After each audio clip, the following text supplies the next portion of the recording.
I'm Ryan Cristian. This is Moving Target. Thank you for joining me today. I've got a special guest to go into some excellent research. I've been really looking forward to this talk, and it kind of feels like the world's trying to stop us from getting together today, especially on Twitter.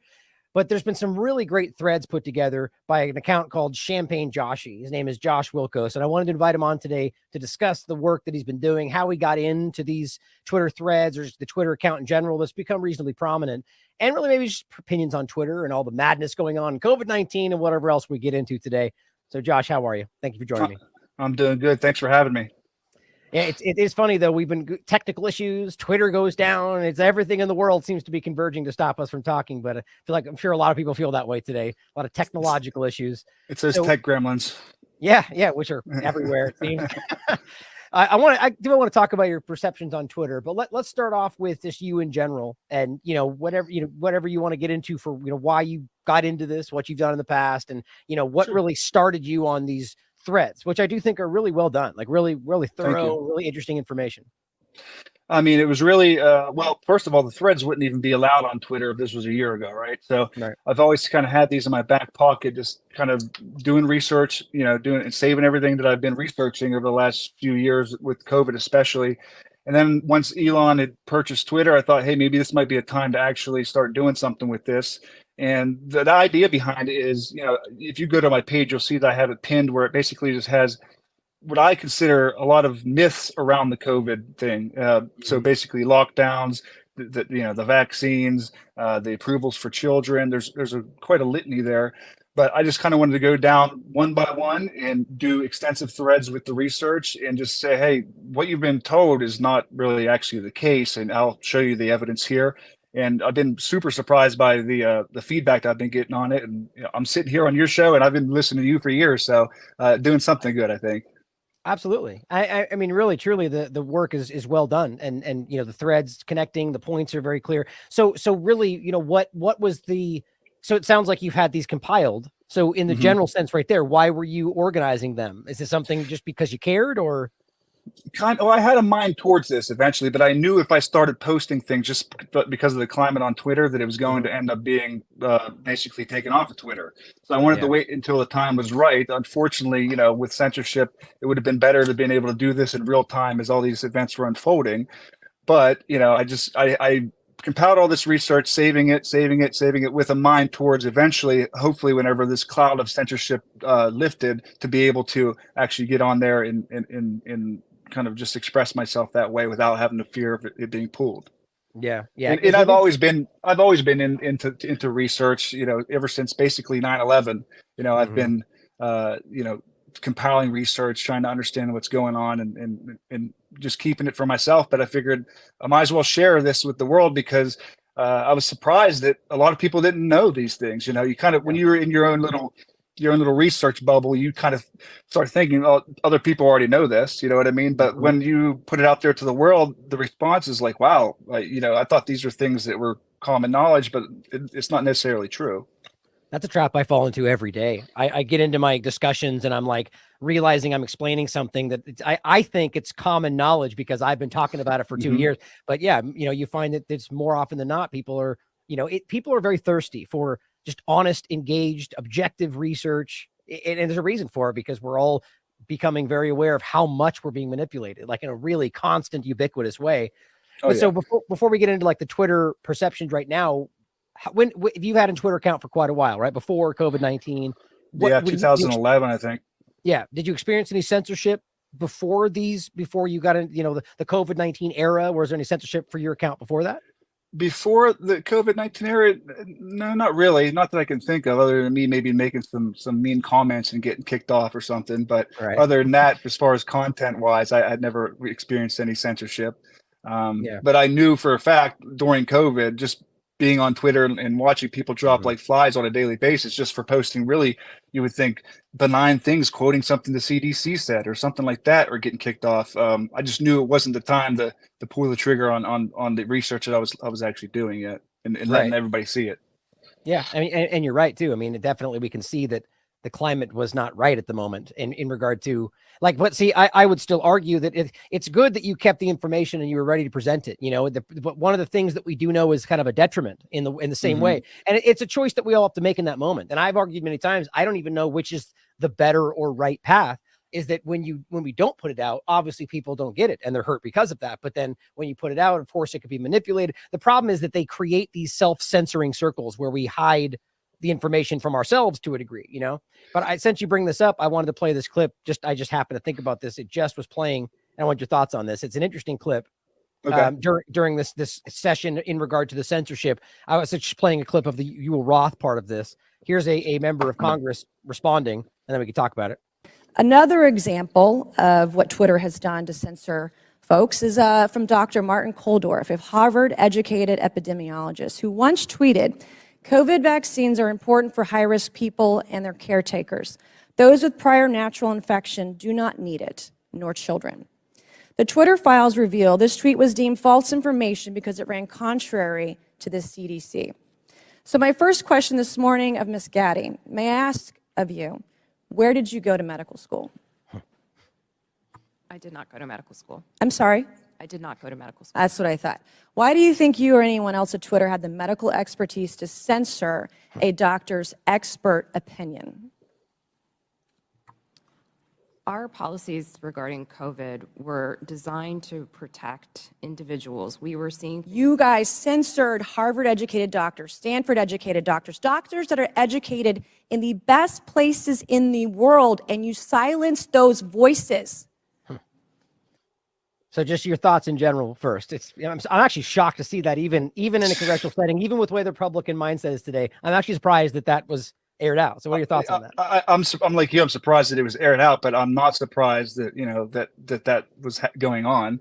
You know, like you said, you can see it every single day. I think a lot of people aren't aware of the lengths at which the government will go to censor people and not stay with the narrative. And the Twitter files, I think, are a bit of a limited hangout. They're just kind of being dripped out there with hand-picked journalists, and some of them are good journalists. I'm not knocking them in that way, but they're only allowing us to see what they want us to see, and that builds a particular narrative.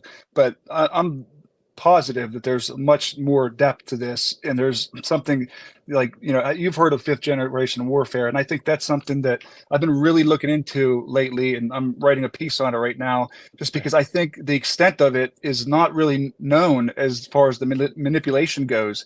I know you probably heard about this Newsweek article that was written a couple of years ago. I think Jason Burmis covered it pretty well, and he's one of the only people who did, where they have a signature reduction army, the military, where they have 60,000 undercover clandestine individuals, not only foreign, but the important piece is domestic, and they're cyber, and they're also in real life within organizations. I think that's something that we really have to take into consideration when we're talking about what we're perceiving, what the censorship is all about, and we're just at the tip of the iceberg. There's so much. There's a censorship infrastructure being built right now. This is something that you were aware of, but a lot of people, it's just happening right under their nose. And and what we just saw there is just a very small piece of what I think is actually going on. In trying to understand this fifth generation warfare is like very important in my mind in order to really get at the truth of what's happening. I wholeheartedly agree, and I'm looking forward to whatever you put out on that. It's an interesting and important topic that doesn't get enough coverage. But I'm glad you picked up on the Twitter files mentioned there. It's interesting to me because first point, it's obviously, I'm glad that's happening, regardless of the intentions of the person saying it. It's important to point this obvious surface level reality out. How dare you think you can stand there as a Twitter employee and argue that you know better than these experts? Now that doesn't mean that they're right, but you just don't have the standing to act like you know. The point is, it was about politics, and we all know that, right? And the interesting point you made, even in your comment, is that we did all know that was happening because it was clear. So what is it exactly that Twitter files revealed about this process? Like, yes, we get the screenshot of the text. So I just think it's really just a hypothetical. Like, I don't know if we can answer the question, but I think that what her pointing it out as if that is why we know this, that's a sitting member of Congress who is discussing screenshots as if it proves something. And that's really unnerving to me. And I think that's part of it. But what I was going to say is, she's saying that she's doing this to protect us, right? Or it's always about safety. But what she fails to mention, and what the Twitter files have revealed, they're doing this at the behest of the government, essentially a proxy of the government. Right. And we know that we have the First Amendment, and it's illegal for the government to stop any speech, if it's opinion or anything, unless it's something akin to, like, you know, screaming fire in a crowded theater. So that's the key piece I think we're missing, is that these these companies are being strong-armed by the government in order to censor on behalf of the government, which is completely illegal. It's unconstitutional. Yeah, absolutely. Right. And that's the biggest problem here, is that I think the American people are beginning to see, the real outlines of what this is. And it's shockingly larger than we ever thought, that it's not just the government, it's the regulatory agencies, it's the lobbyists, it's the, it just keeps going. And it begins, it is insurmountable, and this is why it's so important that people like us are continuing to push past this. And interestingly enough, having such an effect that they have to try to push back and shut us down. And that's why it's kind of a, it is a positive moment, despite it can feel insurmountable, because we are having an effect that I've never seen before. And this brings us to, the work you're doing. And I think it's really important, one, to point out how much engagement. You can see right here, 222,000 views, and so people are thirsty for it. It doesn't even mean that people necessarily are all for objective coverage of something. Like, the point being is, it doesn't always mean that somebody may have the exact truth of something, but people are very, very thirsty for people that are doing the kind of research that gives them the tools to come to their own conclusions and think about this stuff. And so you have many great threads. We could talk about a lot of them today, but we're going to focus on what the primary ones. This was one about as you wrote, the case of excess death. So go into that for me and let me know what the thread was about, what you found, and why you decided to start looking into this. Well, because something that wasn't being spoken about, still isn't being spoken about in the media, is the excess deaths that we're experiencing here in America, and also in the UK and in Ireland and Scotland as well. It's not necessarily all over the world, but it's starting to seem like that as well. But the amount of excess deaths that we've had is akin to a gigantic war, and it's been within 12 months, and there's not a peep in the media. So what I started thinking about is when we dive into the timeline of what happened with COVID over the last couple of years, the different rollouts of the vaccines and the boosters and different countermeasures that they were doing as far as the lockdowns. And what I found, and I was just using our world and data, which is accessible to anybody, but what I found, if you go through the thread and you match it up with the timeline, is that you do see some peaks and valleys that correlate with a lot of the government actions and a lot of the things that were rolled out. A lot of people would say that this was a particular one might be due to Delta coming out or things like that. But once you get past a certain time frame, you can't make that excuse. And that's really what I'm focusing on, is the more recent upsurge in excess deaths. There's no other, it's a combination, I think, of the vaccines, in my opinion, and also some of the policies that has been rolled out by the government. And I think that's clear as day to a lot of people. But I thought putting it out in this thread and kind of giving a visual and also comparing it to the timeline, it made a lot of sense to a lot of people. You know what I mean? Because it hadn't really been done, as far as I'm aware, laying out in that manner. It's not scientific, but it's just a way to kind of present the information in a new way. Well, what's interesting about it, though, is that a lot of the most, relevant and important stuff today is not, some PhD level research. It's because there's so many people at that level that are so intertwined with the very system that's doing this, that they're either unable or seemingly unwilling, because their paycheck makes them unwilling to look at this stuff. So there's a lot of people like us out here that we're like, it's right there on the surface, and nobody's even saying it, and so it just takes the person with the courage, like you're doing, to stand up and just put it together. And I think the correlation is what you're doing there is very important, because you can't miss. This is, like I keep pointing out with the injection, is that they admit, so it can cause myocarditis, let's say. And then when there's an example of myocarditis, somebody like me will be like, well, it could be the vaccine.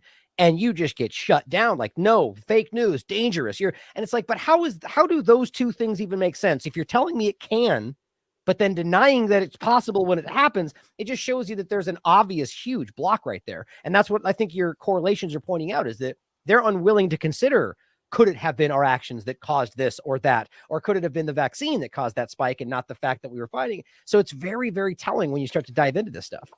The fact that they're not willing to consider the one variable that should be considered, that has been used worldwide over billions of people, it tells you everything that you need to know, right? I mean, why would you consider the foreign novel technology that was injected into everybody's body all over the world it as a possible cause for the excess deaths and the uptick in heart attacks in young people. There's videos that you played on your show of athletes just dropping dead right in the middle of a game. There's thousands of more people have dropped dead during athletic events who shouldn't be dropping dead in the last couple of years than had in the previous 30 years. It's just mind-boggling to me that people are willing to put their head in the sand, but it is for self-preservation. You know, when I bring this up to people in my circle, you know, it's what you'd expect. Oh, it's kind of conspiracy, you know, whatever. But there doesn't need to be an explicit a conspiracy between the government and the healthcare workers and everything. It's something that's unsaid because they have self-preservation in mind for their jobs, their families. You know, they don't want to, you know, kick over. You know, they don't want to kick over the wheelbarrow so they can cause a big fuss and be a focus and cause problems for anybody. So they just go along to get along. We've seen this happening throughout history forever. It's not something new.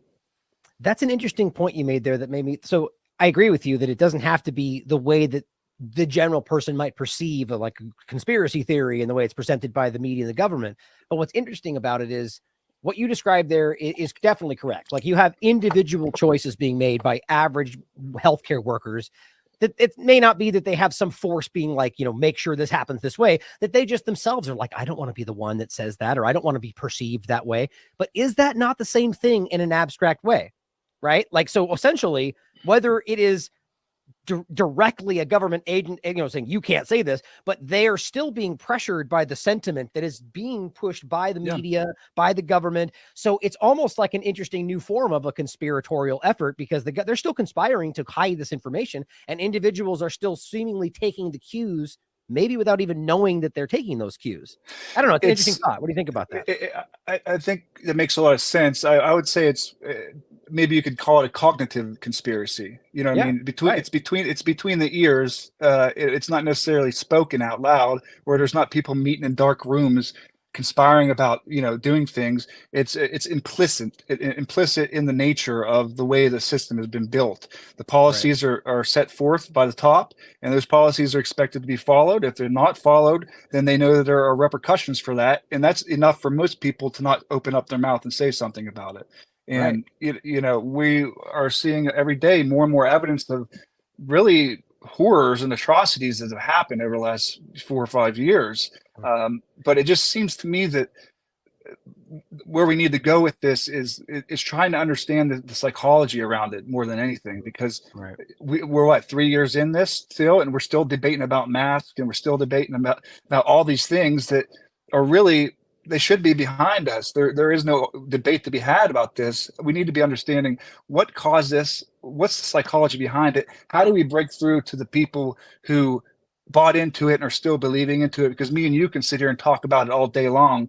Your audience is going to get it. You know, people who follows me on Twitter, they understand. But unless we get to a critical mass of people who have been trained to see us as kind of like the enemy based on our opinions, we're just going to be churning our gears forever. And that's what I'm trying to focus on and understand, this 5th generation warfare, because I think that's, like I said, I think that's so important. In there's a dark psychology around it. Well, and this, you touched on something very interesting that I think about a lot, and it seems, and you're honed in on exactly the same point I am. What seems like the most important thing right now is how in the hell do we reach that person? How do we get that mother out there that wears a mask and is 4 shots, that is convinced and doesn't even care what information we put in front of them, like that kind of person? Because that's not logic. Right? Like, let's be real about it. That person is scared. They're emotionally manipulated. That is a cult. Like, that is a person who has been brainwashed, social engineering. So how do we, like, I keep saying this and I've never gotten around to doing it. I want to invite somebody on the show that is like the kind of person that you would send out to deal with a cult member and how you break them of that. Whatever that is, there's a science there, right? Like, how do you, because that person's not logical when they, you know, you have these examples of like documentaries of people that come out of these cults and they look back like 20 years in, like, I have no idea. I was completely lost. I don't know why I was doing that. It's like, how do you get them past that? I've actually looked into that particular piece of how people are being drawn out of cults. The only problem is that usually they're physically there with the cult. So you have to separate them from the cult. First of all, it's the first step to do it. But what we're dealing with these days is this. This is the cult. This is what's they're attached to this, and it's the information that they're taking in cognitively that is brainwashing and basically creating a cult-like mentality. So, you know, it's a real conundrum. I'm not real sure how you can break through, because if you think about this, there are parents out there today, they are still defending these vaccines even though it's killed their children. And that completely is, it is exactly, it's crazy. It blows my mind that they are not willing to take that step. Now there are some who are, but they're still not willing to accept that as a potential thing that happened, and are still encouraging people to go take these injections. You know, what's worse is exactly that, but the person who does know that. Like, you're right. And I've seen examples of the other, even further, where people they're coming out and going, yes, I don't think I've seen an example of a death in this regard, but I've seen somebody that came out and said, I have myocarditis now, and it was still the right choice. Or, I can't use my legs for the rest of my life, but it was super, super rare, and I take that to help everybody else. Like, that is ridiculous. It's, I mean, straight up ridiculous. And that is the very point we're making. Those people are lost. They think that this is like some greater good scenario, and there's some war against COVID. And this is, I think, the first step. Get away from the phone for a week. Tell everybody out there, get away from the cult. That's really fascinating, though, because if you can't, first of all, you have to get them away from it, which is the internet, the whole Great Reset direction. But so what's the next part of that? Like, so what do you do then once you have them disconnected from that information? Because I think this is where we fall into it right now, is even though the phone is still playing a factor, you were literally putting that information in front of them. Like, the very thing, it's like, you could have a signed affidavit for every scientist in the world, and they're still going to be like, nope, I was told not to look at it. Like, I don't know how to breach that line. I wish I did too. I mean, you got to really put it in perspective that a lot of people have been conditioned throughout their entire lives to trust the person on the screen more than their own family members. That's the thing that boggles my mind. And I've experienced it. I'm sure you've experienced it. You talk to when this was all going on in the heat of it, trying to talk to somebody about this was like, they would get so angry at you immediately. And I couldn't understand, like, look, I'm your friend. I am telling you this with your best interest in mind. I'm not trying to spout a conspiracy theory or trick you or something, but you're believing somebody on television that you've never met in your entire life over somebody you've known your entire life. So, your guess is good. I have no idea how to really break through with that. It's a big conundrum. I think more and more people are becoming aware, and that's one thing this pandemic has done, is kind of broken the spell with a certain percentage of people. But here's my problem, is like, they want to do it again. You know what I mean?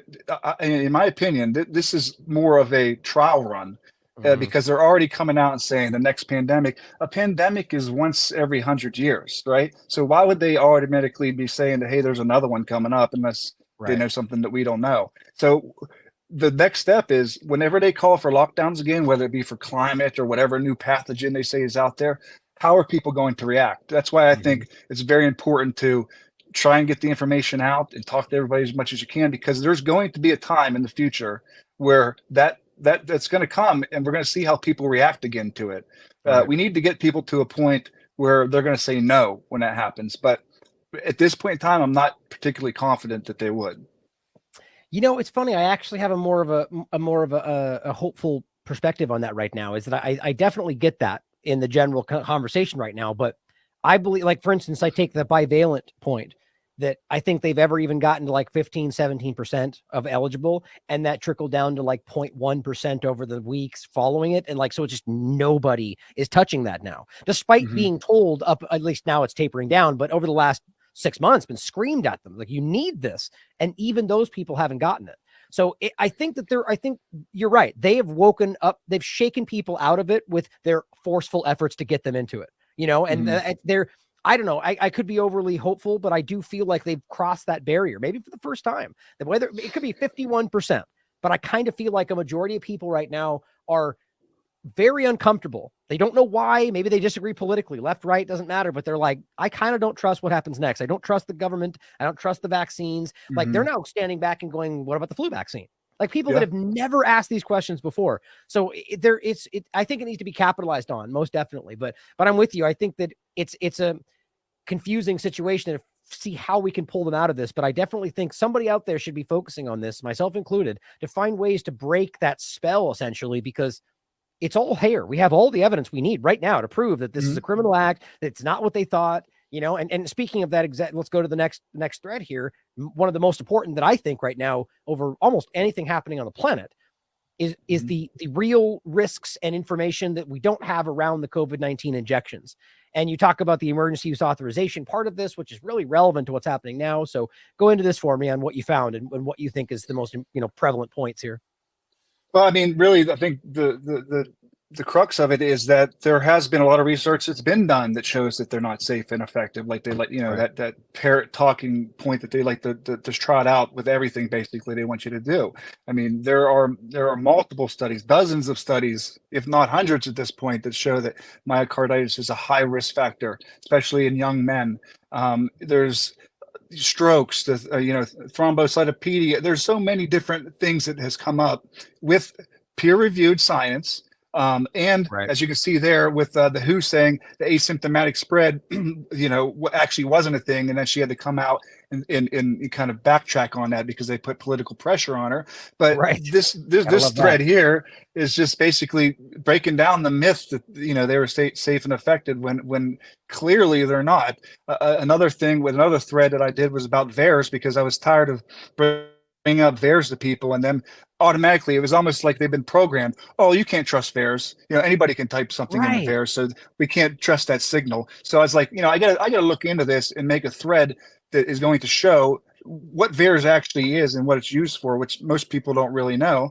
And it's there for signal detection, right? And if you go to that particular thread, you'll see I posted a screenshot of the VAERS. The signal is overwhelming. So you can't say that. I mean, it's just look at that. I mean, what does it say? Incredible. 33,000 deaths. Yeah, that's how many is reported. And most of them would say, oh, but anybody can put them in. But who's going to sit at home and put in a fake death on a mass scale like that? Well, why would they want to do that? Right. Well, it's a fair question to ask, but I would argue that's not even the route to go, because then you're falling into the trap they're creating for the conversation. Because the first thing you said is the only thing you need to say. It is a signal system. I often point out Dr. Rain in 2007 or 6, I forget the year right now, in The Guardian quoted her in regard to a previous situation where she was writing about the yellow card system. That's their as you know, their signal system. And she said on the record, you don't even need to prove these. It's just the signal. That's what the system is designed for. So on its they just suddenly flip the whole thing on its ear and act like it doesn't matter anymore. But the most important part to me, even if they do think they say, well, we haven't proven it. Okay, well then that doesn't mean they're fake. That means you don't know. And yet they go forward acting like because we say it's unverified, therefore we're just not even going to talk about it anymore. That's one of the most egregious parts of this whole thing. They know the system of the way. Go ahead. No, I was going to say, and to your point too, 33,000 deaths were inputted in the system. And a lot of people say that this is input by the families. That is not true. It's input by somebody who works in healthcare. It takes 30 to 45 minutes to do so. They have to have all the details about the person. And if that happened 33,000 times, at the very least, they need to be investigating each one of these deaths to verify whether they are. And we know that they haven't been doing that, and they're doing it willfully for some reason. One thing, I don't know if you followed a researcher, her name is Sasha Latapova. She speaks about how, I'm not sure if it's the case or not, but it is very compelling about how BARDA and DOD have contracts, and this is going back clear to 2012, and that these have been rolled out kind of outside of the EUA system, really under their purview, which makes you wonder, that's maybe why they're ignoring these signals and things, because they can't really do anything about it in the first place. Right. No, that's an excellent point. Excuse me. Taylor Hudak, who is one of the interviewers for TLAV, is going to be interviewing her on Friday. So that's kind of why great. I haven't dove into the story on the show, because I kind of wanted them to have the interview to come out, and then we're going to talk about it. But I've referenced it, and it's a very important point. Whitney Webb and I have talked about this. She's written articles about this back in 2020. You know this Operation Warp Speed, military operation, a DOD operation. And this is where it began. Now they argue like this kind of like filtered away from that somehow, but it's not. This is a military operation from the beginning, and it still is. So the interesting point in regard, the crux of what I argue is her kind of argument is that this was an illusion, right? That the FDA is kind of doing a theater, which they know they're doing by her argument, pretending this is happening, which clearly shows they're involved, complicity. But that would then argue that the actual documentation through the government, through the Department of Defense, was actually about some kind of like, this would mean it's a weapon, essentially, right? It is a dual purpose entity, I actually think that what she's saying is completely correct. And that really it's about whether the FDA or the CDC are at all levels fully aware of that. Because I argue there's people in the FDA that may not even have, they think they're going through the processes. And that's why you got the people like Paul Offit that come out and be like, what just happened? Like, I can't believe they voted for that. Like, maybe he doesn't know. I don't know. But yeah, my opinion would be that is exactly the point. And that this was more about a defense operation. And that's why this is being played out that way. Once the HHS secretary, I forget his name now, it's escaping me at the time. Once he declared, was it Robert Cadlick at the time who declared the public health emergency? Oh, in the very beginning? Yeah, I believe so. I have to look back to make sure. I don't want to misstate anybody. Yeah, I think it might be somebody else. It's actually the guy, it's coming to me that didn't investigate Epstein. He became the HHS. Oh, God, it's escaping. Maybe, is that right? No, I don't think Acosta. I'd be willing to argue. I'd say 90%. I think it's Cadlick. Now he was definitely in that position. He's assistant secretary for preparedness and response, but I don't know. I believe that was the one, but I feel like it could have, a lot happened in these administrations early on and through that process. But anyway, go ahead. What was the point? Once that is declared, right? Once the public health emergency is declared, it is viewed as a national security threat, right? So that's a key piece to this, as far as the perception of the DoD and the government for this moving forward at that point. So the idea of the theater, the L being kind of theater, just because they had to have that as an overlay in order to get public acceptance. I mean, it sounds kind of crazy, when you on its face, but whenever you look into the legal behind it, with I think Catherine Watts is the one who's writing about it as well, in concert with Sasha Latapova. They're kind of working together with this. Once you look into that legal part of it and what certain things trigger, it starts to make a lot of sense. But if we can't get people to believe that these things are a problem just on their face, imagine how difficult it's going to get to believe that this is something that the DoD would actually do. You know what I mean? It's very, they know this too. It's a very hard threshold to get past in the public mind. Absolutely. I mean, this is one of the reasons why I kind of like a triage way with my work. I try to focus on like the most pressing, provable things. Like I was on Jason Berman's show this morning, and he's talking about the Chinese balloon. It's an interesting topic. I'm just kind of like, my point was still like, I mean, we can prove that these things are killing people, and we're having this completely subjective conversation on the corporate media about the balloon and what could happen and what they might do. And I'm going like, yeah, it's interesting. I mean, I'm interested in it, but really, like, people should be in prison right now. Like, we're so far past this conversation. It's crazy. I mean, you saw today, I'm sure, the Substack about the Nord Stream. They basically said that we did it. Basically, the United States did it, and Seymour Hersh, right? Yeah, Seymour Hersh did it. And he said that he had sources. I mean, it's pretty obvious that Russians didn't do it. Why would they do that to their own pipeline, right? But that in itself is very troubling, that it's now public, and what could happen from that. That's perceived as an act of war, no doubt. You know what I mean? Yeah. And the Russians and they probably knew that this was done by the West, but now that it's out in the open, that worries me, because who knows how they're going to react, and what that could, a series of events that can lead to essentially all-out war. Yeah, I mean, I would argue, and this is just my opinion, because I don't know how we could know for sure, that I'm willing to bet Russia's well aware of that. No question. The U.S. did this. They know that. I mean, possibly even open on the table behind the scenes. You know what I mean? Like, I don't know, but I do know that there's that being put out in the discussion. I think, in my opinion, at best, is just going to be a political tool for Russia. They could argue that now it's known, but I argue that it was very clear. Like, Russia came out and said it, that we know this happened. They know this was, I mean, I don't think this is kind of the thing with like the Twitter files game. It's like, I even feel like you could argue it was proven. really early that this was something that was committed at the very least by the West and not Russia. But what the U.S. government doing this, they were on the record like 3 different times arguing, like saying Biden stated, if they don't do this, then we'll take care of it. Like we'll do something about it. It's like, it's just so transparent. And Victoria Nuland said that as well. I mean, in a press conference. Right. Yeah, it is obvious. And it's basically getting back to what we're saying too. Like all these things that we're talking about, a normal person sees it and it's obvious to them. It's like the gaslighting that has occurred and the mind control.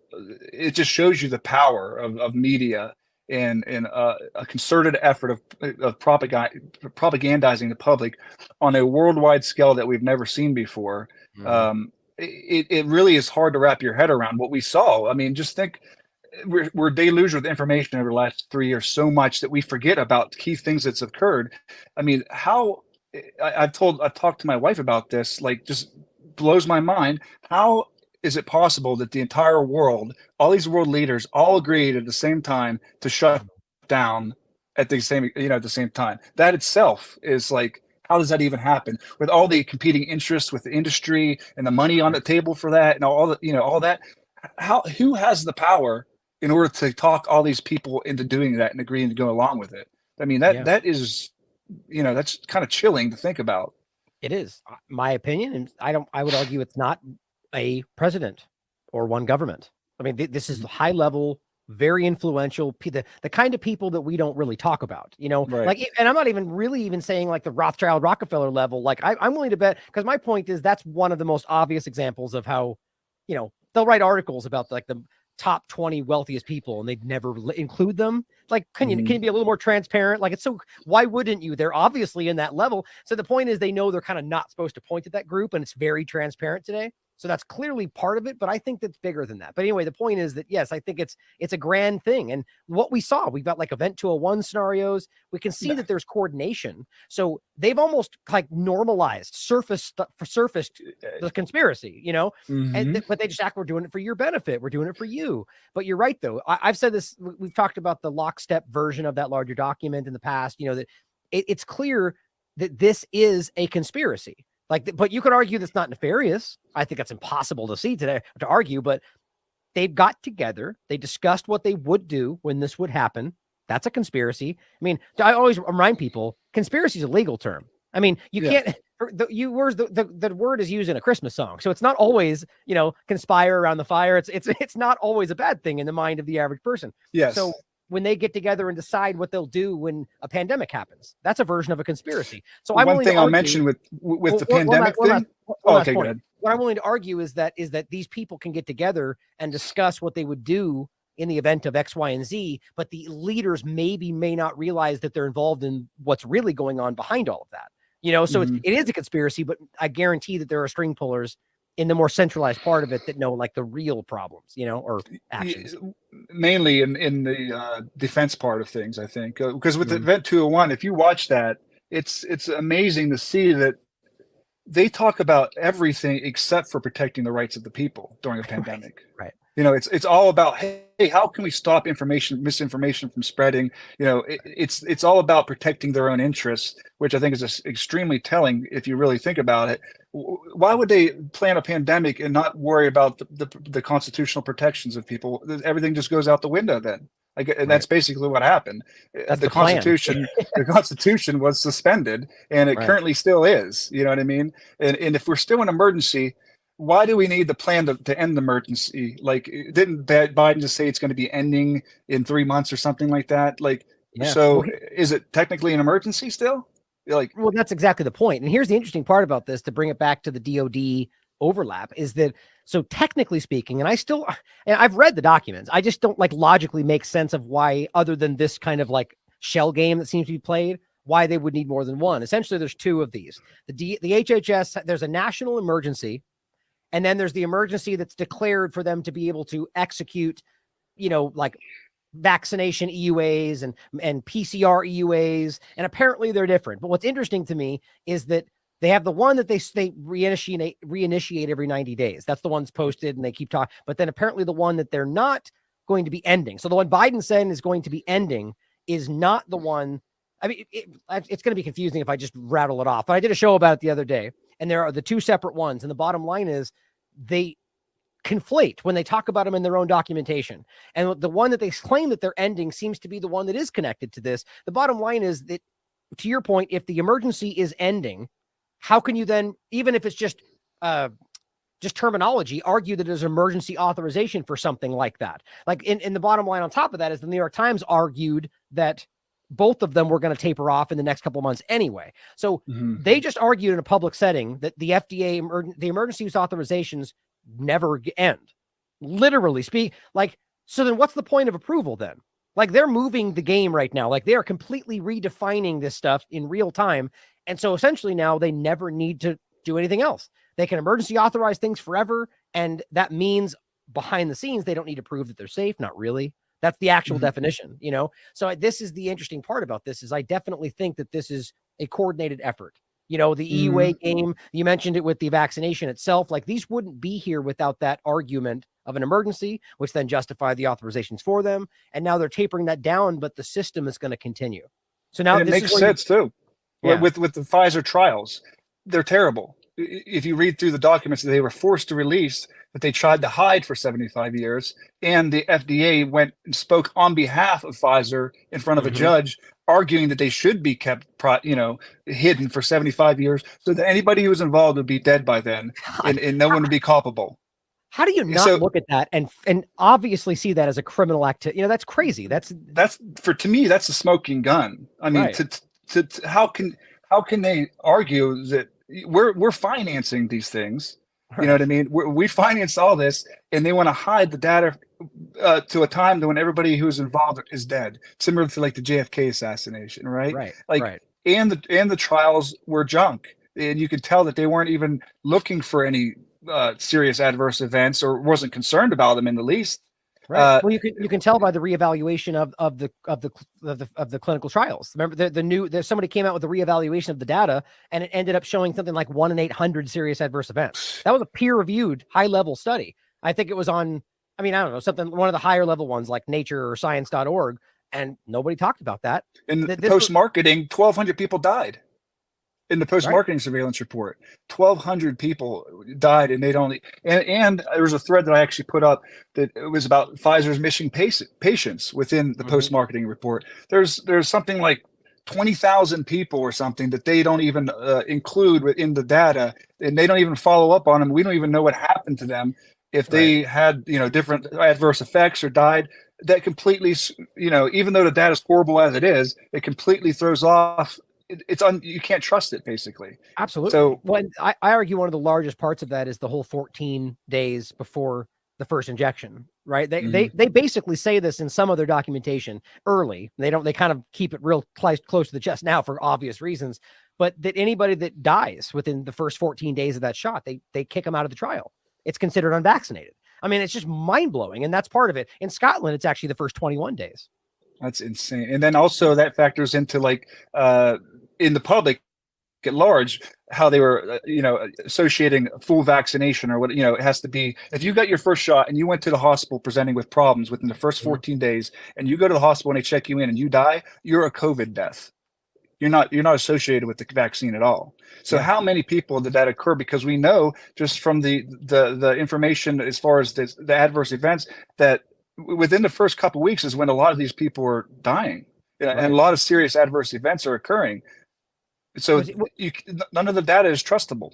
Yeah. Even further to that, if you go into the hospital with 3 shots in your body and then get a 4th shot and then die within 30, like that still goes down as COVID if you just have a PCR test somewhere in that mix that says you have a COVID test. Like this is such an obvious game, and bringing it back to the emergency use authorization part of it is that it seems like they're just setting this up to be used to translate to the new generation ones, right? So they have the bivalent that is originally designed for BA1 that they then abstract over, bring over to the BA4 and 5 with no human trials, as you know, but then they're moving XBB, then it's XB15, now it's CH11. It's like, okay, people just get tired of it. It's like, well, we're just going to use this one forever, apparently, or just keep changing it. We're not even going to tell you anymore. But they said that was going to happen, And the thing that really angers me, to be honest, is the recommendation, and I did a thread on this too, of injecting pregnant women with no data to support that. You have all these associations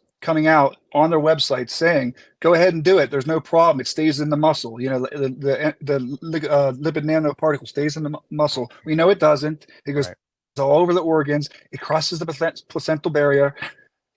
It's mind-boggling that they can get away with recommending something that's never been tested, and they're actually proactively saying, hey, pregnant, to put a novel technology into their body. And on top of that, they've recommended it for the childhood schedule now. And they didn't even use good methods of doing it. They used something called immunobridging as far as how they determined what the efficacy was going to be. They compared it to other data, and they basically, what they call immunobridging, this data provided antibodies, so we can assume in a child's body, which is different than an adult body, that they're going to have the same level of antibodies, and we can just call it safe, and we can add it to the childhood schedule.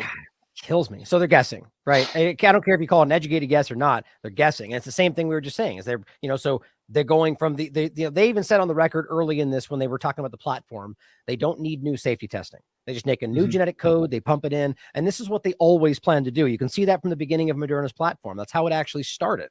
They never even needed the isolation of this, if it ever even did, and it's just so obvious. And this is why I actually wanted to get more into some of your threads. Unfortunately, where I'm short on time today. I was really enjoying talking with you, though. I feel like we should do this again. I think your work is clearly important, and it's definitely catching attention, and people are finding, I wrong word, I guess, but some comfort in it, that they're like, oh, thank God somebody is putting the stuff together that I can understand. And, that's, I think, the key is, like, I'm not a scientist, I'm just a guy, who's concerned, and I put it in terms that are just lay terms, basically, and lay it out for them. And I don't use fancy language or try to mislead. I provide my sources. From you is actually who I've learned to do that, because with everything that you say, you put all your links in there. That way, hey, if you want to verify it, you can go and verify it. So all my threads have links to every claim that I made. Oh, did I lose you? Thing with a lot of, no, I'm here. Oh, there we go. It cut out there for a minute. I lost what you said there in the end. Oh, that's okay. But yeah, I was going to say, I just think that's a lot that's missing with a lot of research, is the ability to go and find the links and follow up to confirm it for yourself. 100%, man. I mean, what's crazy, if you hadn't just provided source material, we probably wouldn't be talking. That's how I feel about it. It's like, the reason I think it's so important is primarily because of that, because you give people the tools to be able to confirm it for themselves, to research it for themselves. Anybody not doing that is either unaware that's very important, and I should even say, my opinion is, people that don't put the source material are people that are more interested in promoting themselves than the material. And that's just my opinion, but I think it's problematic and it's detrimental to the truth at the very least. So I really value your work, man, and I'm really glad you're doing it. I appreciate it. Thank you for taking the time today to talk. We should connect again. I was enjoying just the riff conversation, which is tend to be my interviews anyway. We just get into a conversation and it becomes organic and real. And that, if you're nothing if not organic and real, Josh. So thank you for being here today. I appreciate that. Thanks for having me.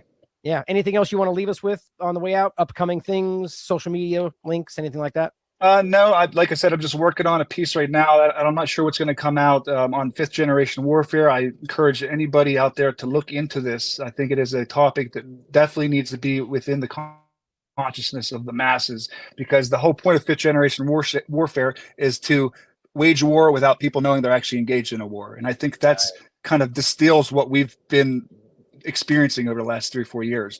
It's a war, and most people don't even know that they're engaged in it or being victimized by it. Yeah, exactly. Perfect way to end on that. And as Whitney Webb famously coined, your body is the new battlefield. And sure enough, that's where we are. 2020, she said that, very prescient, that woman. But thank you for being here. And as always, everybody out there, question everything. Come to your own conclusions. Stay vigilant.